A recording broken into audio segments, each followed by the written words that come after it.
Well, welcome to another episode of the Biz Coach Show, and we are hanging out today with the one and only Eric Whitmore. Eric, how you doing? I'm doing well, David. How are you today? I'm doing awesome, man. I mean, hanging out with you, talking business coaching. I mean, does it get any better? Yeah. It depends on who the producer is, I guess.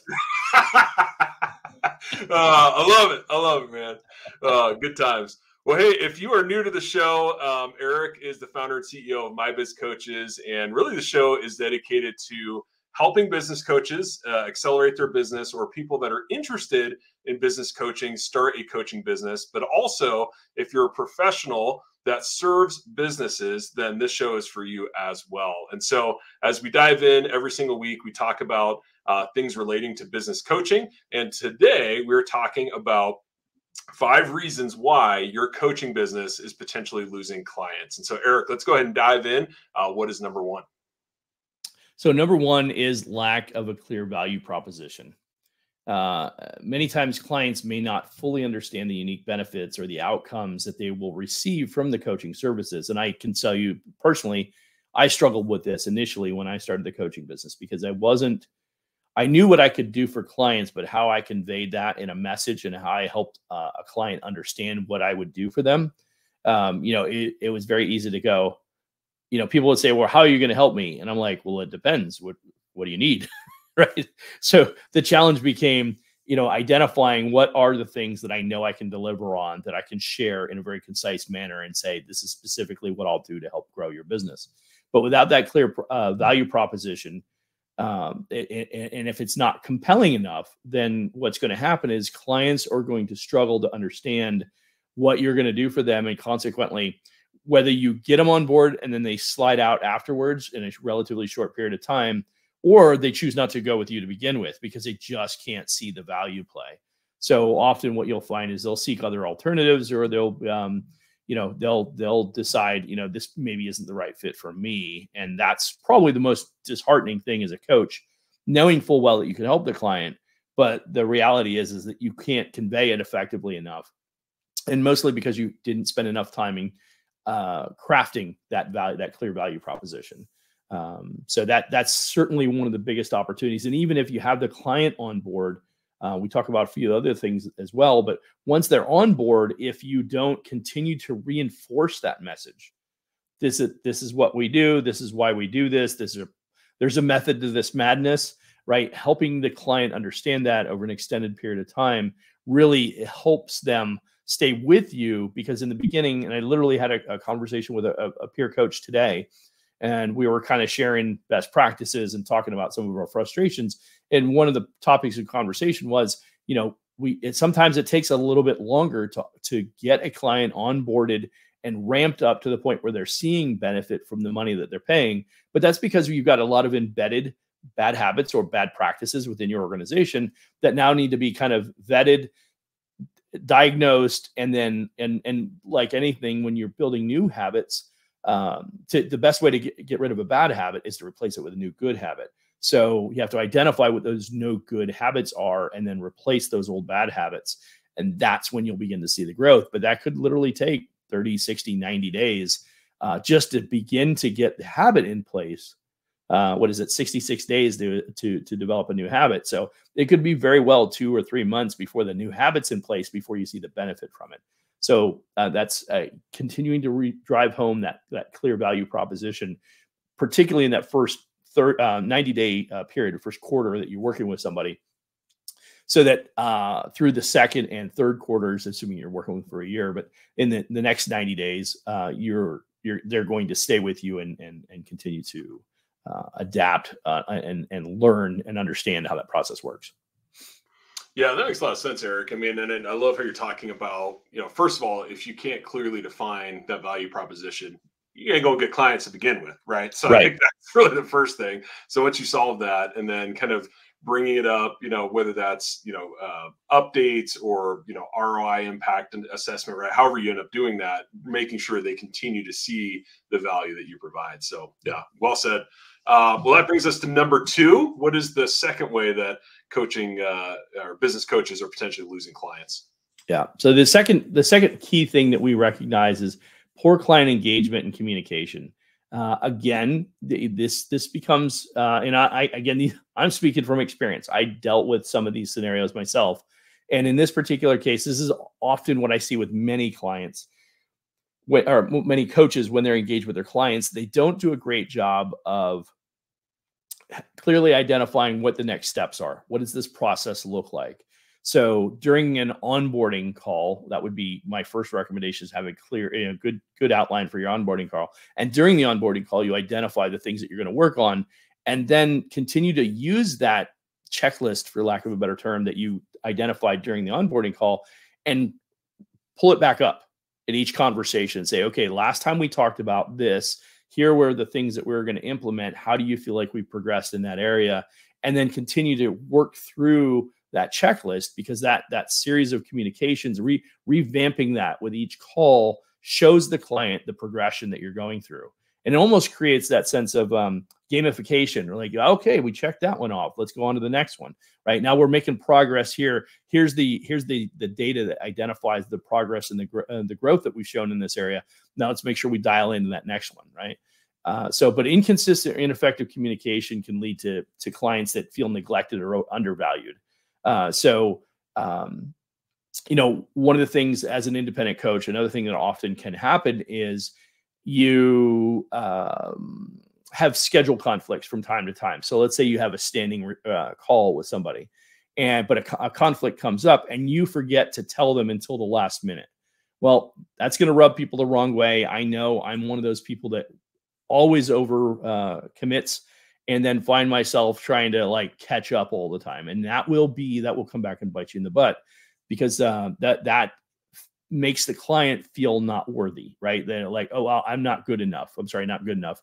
And so consequently they're kind of frustrated. So that's going to hurt your lifetime value of a customer, because you're going to lose them a lot faster. You're going to be like, okay, well, they offer great information, but I never know if I can count on them. They're, 1 out of 4 meetings, they usually end up either missing or rescheduling. That's not going to be a good scenario. But if you communicate in advance and say, hey, 3 weeks from now, I have some obligations, personal obligations. Can we either change the schedule or something like that in advance? That's a lot easier to take. But dropping something on somebody that morning and saying, hey, last minute, I'm not going to be able to make it, that's not going to fly.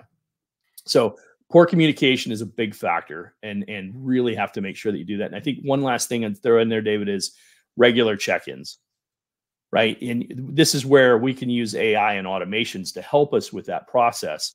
You can have some automations built into your follow-ups so that you're dripping additional information to them on a regular basis.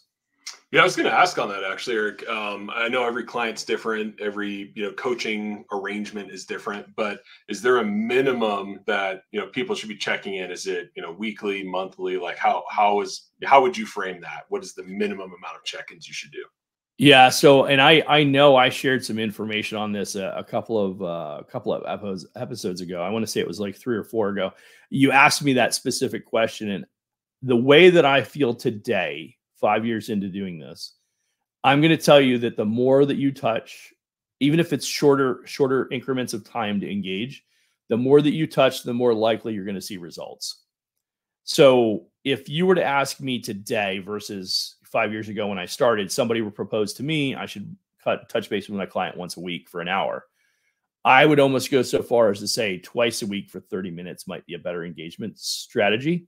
It may not be ideal from a schedule perspective, but I will tell you that the client will likely see more value because of the number of touch points, because half of what we're trying to resolve is, again, I mentioned earlier, the bad habits. So creating and adjusting from bad habits, you need constant course correction. And if you could do a daily check-in call, even if it was 5 minutes, so maybe it's a once a week for an hour, and it's, a Monday, Wednesday, Friday, 5-minute check-in. How are we doing? Right. Last week we talked, we're going to do this. How did you do today? How did you, and you could, even if it was just 3 days a week, that additional engagement would go a long way. But that would be my ideal scenario based on what I know today. But I definitely think anything less than weekly, you really leave a lot of interpretation. There's a lot of opportunity in between that longer period of time between coaching sessions can create a lot of lost momentum even at 2 weeks. And so once a month, probably not nearly enough. The only way that you could go once a month, in my opinion, would be if you have a client that you've worked with for an extended period of time and they've graduated to a level where they don't need that handholding and they know how to indoctrinate some of these changes in system processes and habit adaptation. Then you could move to that point where it's a once every 2 weeks or a once a month. But in the beginning, I think the more the better. And I honestly, if I was going to share strategy on pricing, I would make my pricing represent that. I would front load my costs so that I can give that extra time in the beginning and then back off over the length of the relationship. Yeah, good advice. And I can see how more touch points equals greater momentum. So totally makes sense. And yeah, even weekly, right? If you miss one weekly call, right, all of a sudden you're waiting a whole nother week for progress, and you see that Exactly. a few times over a quarter. Yeah, it's going to take a long time to get those results. So awesome. Yeah, and it's the flywheel analogy. Yep. Right. In the beginning, the more times I'm touching, right, the more likely that we're going to keep the wheel spinning. Keep it going, keep it going, keep it going. When you get to the point where you can't even touch it anymore because it's going so fast that if you touch it, you're going to hurt yourself, right? That's when you have that kind of momentum, all you got to do is walk back over every couple of hours or whatever and hit the wheel again, right? That's when you get to that point, now you've gravitated to that point where you're like, okay, I don't need to micromanage. I can step back and now I've done what I need to do. Yeah. Oh, it makes a lot of sense. Okay. So engaging frequently with your clients, lots of good communication. That's a great point. What's number 3? Number 3, unmet expectations. Nothing will ruin your relationship with a client than not following through with the things you said you're going to do. Again, this comes down to, and this is really, I think it's a skill set, which I would say this about coaching. I've found, again, this is my experience, so take it for what it's worth. But in my experience, you have 2 divergent points. You have the coach who's really good at the daily maintenance. David, we've had this conversation before. We have coaches that are really good at the regular maintenance. They engage, they go the coaching process. They're really good at that.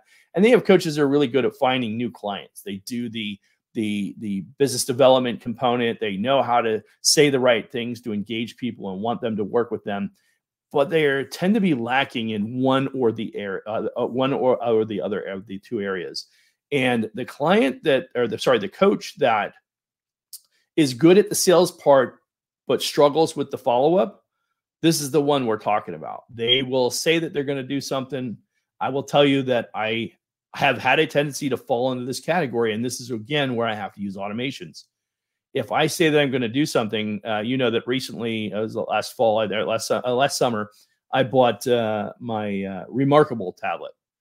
And that's been a huge asset to me because I digitally write things down. I used to write them down in a manual and in my journal, but the problem is then I have to transfer my journal information into some kind of electronic format to either email it to somebody or follow up with them. Now it's all electronic, and so I don't have to do these extra steps. So I think it's a really important component is to determine for yourself what's the best way to manage through your client engagements. We invested in a fair amount of money in some software programs so that when we capture coaching notes, it's a simple click of email to my client and boom, it's out. And then so it completely captures our conversation.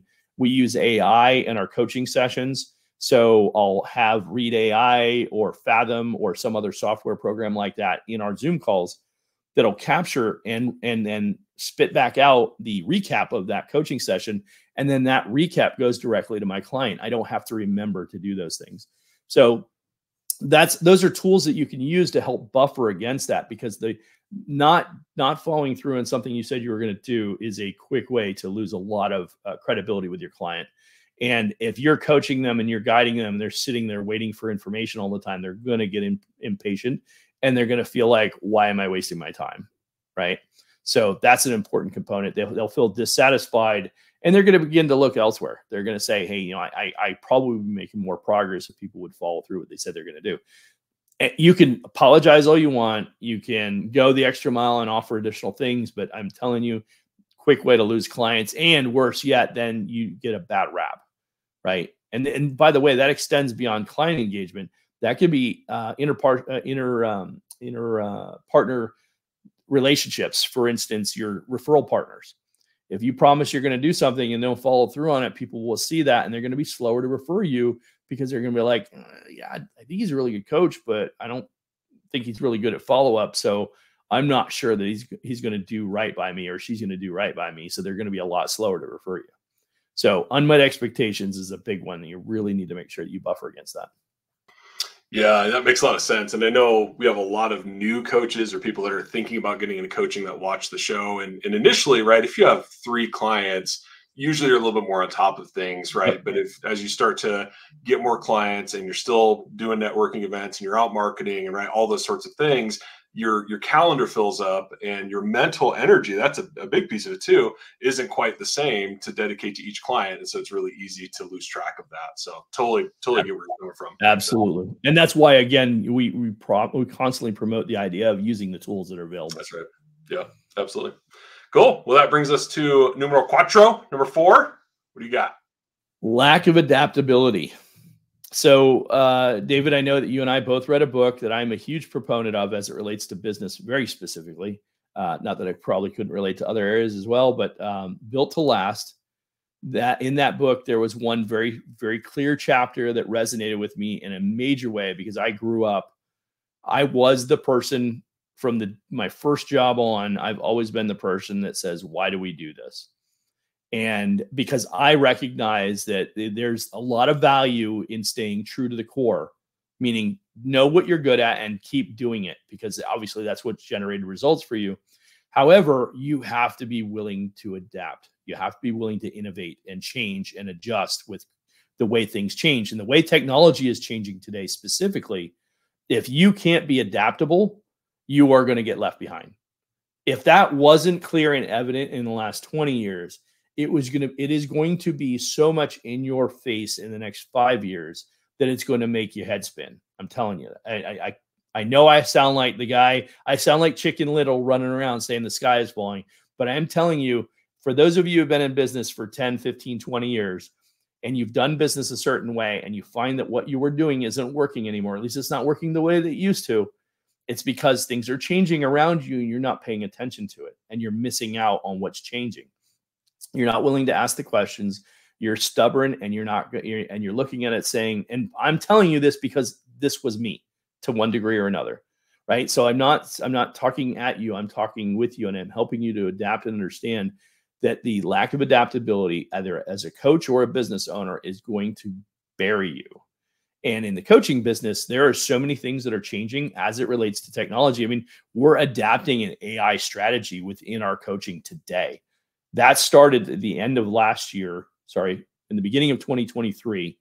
It progressed slowly the first half, but the back half, I started doing more and more research. And since the beginning of this year, I'm studying on how to build an AI agency so that we can start expanding into that as a solution for our clients, because I'm convinced that AI SaaS software is the next solution for most small to medium-sized businesses, because that will replace the issue you're having with entry-level staff that doesn't do the job that they're supposed to do, because most of those entry-level tasks will be replaced by AI technology in the next 3 years.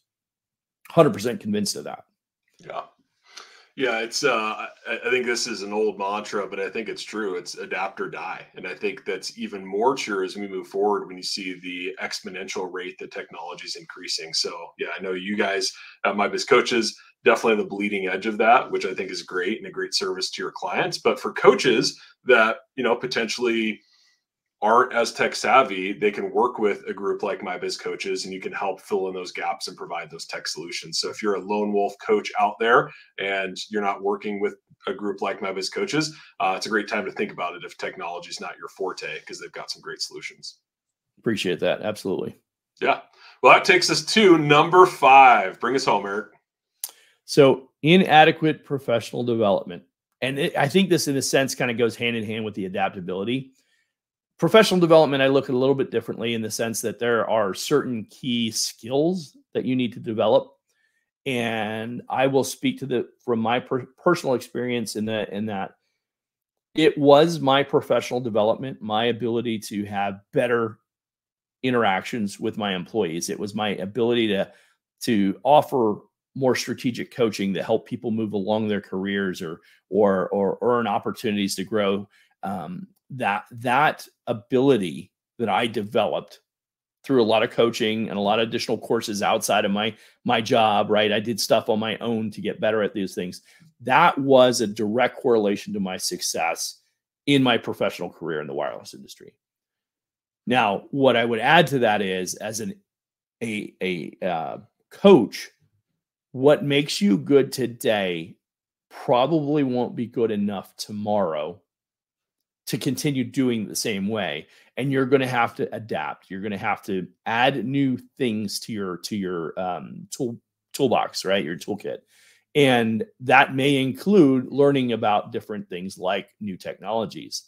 I would say today, if you're a business coach and you don't have a relatively good handle on digital marketing, you're probably not giving enough good advice. There's probably a missed opportunity there.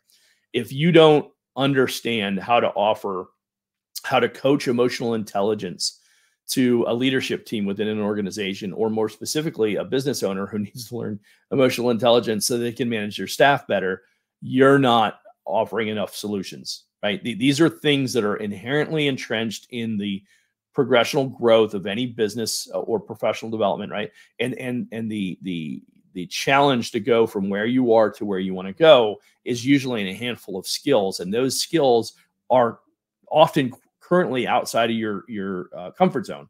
So you're going to have to learn those new things. You're going to have to invest time and energy in understanding those things, because as a coach, as things change around you, you're going to have to invest in to be able to understand it, so that you can then share it with your clients, or your clients are going to leave you. Your clients are going to recognize this is the same old dry stuff that they were pitching to me 2 years ago, and it doesn't seem to be making a difference, because things change, and you have to adapt along with it. So I think that, for clients, they perceive that the coaching methods are outdated, or the coach is not well versed in the latest strategies. Not a lot has changed in coaching per se, right? A good coach is a good coach if they know how to engage with people, identify the weaknesses or the opportunities, and then offer good solutions that are going to get a result. That's what makes a good coach. What makes a great coach is a coach that knows how to utilize the additional resources and tools that are available. Whether they offer the solutions or not isn't as important as understanding what's available. Understanding what's available is going to make a great coach, because they're going to be able to say, you know what, I don't have that specific skill set, but I do have a partner who does, and let me introduce you to that person. The person who's trying to educate themselves and make themselves a better coach is the coach that's going to win every time. Yeah, and I think one of the things that you mentioned, Eric, I want to revisit is business coaching is unique in that you need to work on your own business, but you're also helping other people grow and develop their businesses, right? And so I think when you talked about like digital marketing, for example, if you have a potential client and they're looking at your digital presence and it's non-existent, automatically they're thinking, well, there's no way they can help me with mine, right? And that kind of translates into multiple areas. And so it's really important, continue learning, continue developing, but apply it in your business and then apply it with your clients, right? Really master those new things. So I think you summed that up really well. Appreciate that. Awesome. Well, cool. Well, those are the 5 things. Anything else you want to add, Eric? I think that as you kind of encapsulate everything that we kind of talked about today, I think really what it comes down to is, at the end of the day, if you're not retaining clients for, multiple engagements, however you measure engagements, whether it's increments of 3 months or a year or whatever that looks like, if you're not continuing to engage clients for extended engagements, my bet is you're missing 1 or 2 or 3 of these key functions. And I'm telling you from my own personal experience, at least 3 of these were and continue to be an opportunity for me to even get better. I'm telling you this because I know I struggled with these things. And so I say that to say when you honest with yourself as a coach and say, what could I do better for my clients? And you take a hard look at any one of these 5 categories and say, like, I know I do a great job of being adaptable. I know I do a great job of being doing the professional development. I thrive in that area. I want to spend time in that stuff.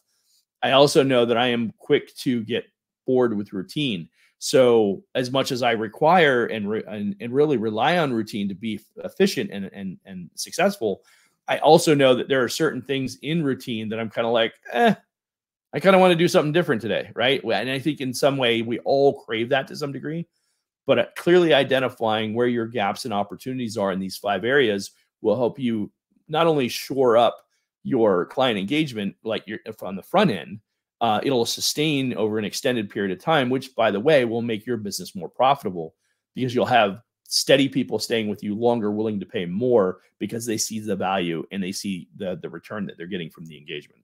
And I think really, especially coaches, whether you're new or you've been doing it a long time, those are 5 things that can easily, get neglected if we're not careful. So appreciate you walking us through that. Anything else new at My Biz Coaches that you want to spotlight for the audience today?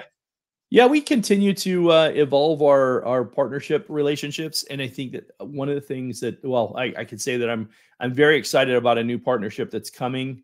I'm going to hold off on the announcement until it's official, but it should be official here in the next week or 2. And when that is official, it'll be a pretty big announcement. It's going to create a lot of additional opportunity within the coaching space for people who are interested in potentially partnering with us. One of the things I think, David, it's important for you and I maybe to have a quick conversation on is, you mentioned earlier that we kind of changed our focus to, instead of saying coaches per se, we're changing the term to professionals who serve business owners. And I think that's a really important distinction, because you could be a fractional executive, you could be an actual coach, you could be a personal development or professional development coach. I think it's probably a better, but you could be in that space where you work with time management and goal setting, all the things. I do similar work like that as well. That may be your forte. And you would be a great fit for My Biz Coaches, because all of those skill developments are necessary with the business owners and the employees for those business owners that we work with. So I really don't think that it's, just the coach, it's just the fractional executives, it's just the professional development people. It's a combination of all of us working together that are really going to get our clients everything they need to find success in their businesses. So I'm really excited about some of the partnerships we developed. For those of you who have not heard this before, we have currently as many as 76 different partnerships. Some of those are limited by regional location, like where you're at in the United States, but we're working on more and more national relationships to allow us to grow and scale up the offers and solutions we can create. Because what we think that we really have helped identify, what we've identified for our opportunity to help coaches, is to create what we would call, in the marketing space, a funded proposal. Landing a coaching client can take time. Landing any high ticket solution will often take time. And quite honestly, you may find that only 1 or 2 out of every 10 people you engage with are actually ideal clients for you. And then at that point, you have to identify out of those people, they might be an ideal client, but they may not be ready yet. So it's not just because you talk to 1 or 2 out of 10 doesn't mean you're going to close 1 or 2 out of 10. You may get 1 out of 20 or 1 out of 30. So there's a lot of people that you're touching that are not necessarily going to fit your business model. And that's where, with My Biz Coaches, this new solution that we'll be introducing could be really valuable, because basically what you can do is you can make money on the other client engagements that you're creating, like all the time you're spending networking online or in person. Those could all be potential clients to generate secondary or tertiary revenue from. So, but you're putting money in your pocket while you're making these engagements and continue to look for that high ticket client that you want to find. But to go and create that all on your own would be really cumbersome. We've begun to put that together at My Biz Coaches, and we feel like we have a program now that would support those individuals. And it's a very cost-effective strategy to come partner with My Biz Coaches and take advantage of all of these pieces we put together. So I'm excited. I have a really major announcement that once this closes, we'll be able to put that out there. But in the interim, we've got over 76 partnerships today that you can take advantage of if you decide to partner with My Biz Coaches. Yeah, that's awesome, right? My mind goes to, coaches that have been doing this a while, but, sometimes, that's a little cyclical. And so this will help fill in some of those revenue gaps. But then new coaches, you're trying to get, kind of build up your business, creates that revenue stream and kind of that stepping stone into maybe doing it full time. So yeah, really smart. Absolutely. Makes sense. So Thank you. Well, good stuff, Eric. Real quick, if you're watching this and you think, man, I'd love to learn more about becoming a coach, make it super easy. Just scan the QR code, or head to mybizcoaches.co/coach. Set up a call with Eric or one of his coaches just to learn more, right? No obligation. There's no cost. It's just really to determine if being a coach is something that might be a fit for you, or just learn more about the business. So definitely check that out. And don't forget to subscribe so you don't miss future episodes of the show.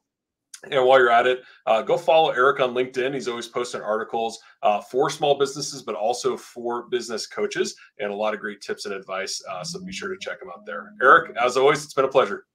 Thank you, David. Appreciate it. Have a great weekend. Yeah, you too. Talk to you soon.